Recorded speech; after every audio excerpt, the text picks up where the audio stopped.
Hello, welcome to my YouTube channel. How to create this effect in Photoshop. Let's see the steps below. Subscribe the channel. Step 1. Duplicate the layer. Then go to Select and Color Range.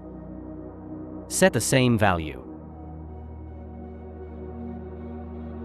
Then duplicate the select area.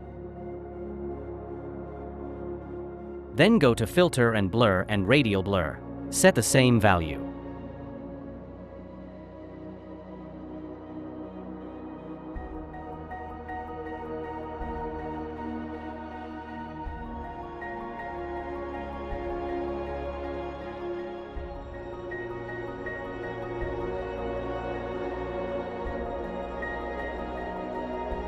Then follow the steps to change the color.